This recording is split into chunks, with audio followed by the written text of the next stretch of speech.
Ladies and gentlemen, allow me to express my honor for being asked to open this important conference on effective strategies for the prevention of child online pornography, trafficking and abuse.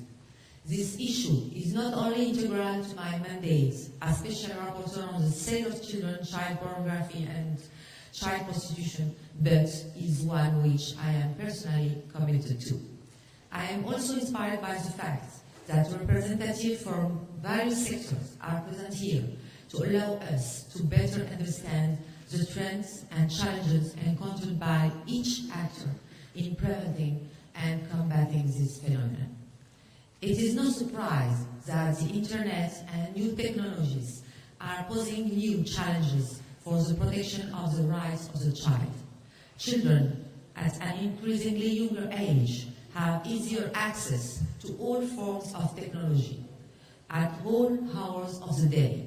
Traffickers, abusers, pedophiles, and sexual tourists are increasingly using such various methods to attract children. On a positive note, the number of initiatives from both the private and public sectors, often in cooperation, to prevent and combat this phenomenon has increased considerably.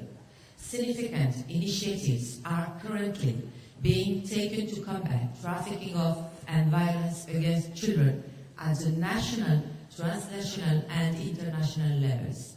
Furthermore, every day we hear about the dismantling in various countries of vast networks of online child pornography, actions that have needed effective coordination and cooperation between various governments, NGOs, as well as private sector actors such as internet service providers.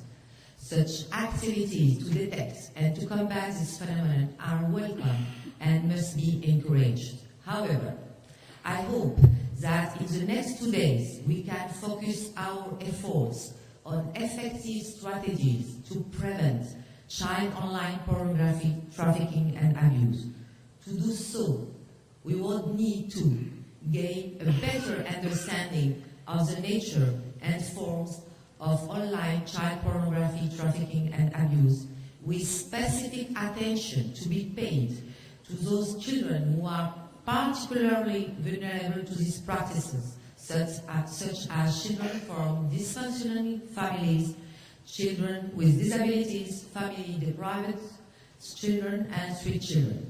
Glean best practices in the area of preventing child online pornography, trafficking, and abuse, including the role of legislation and its implementation.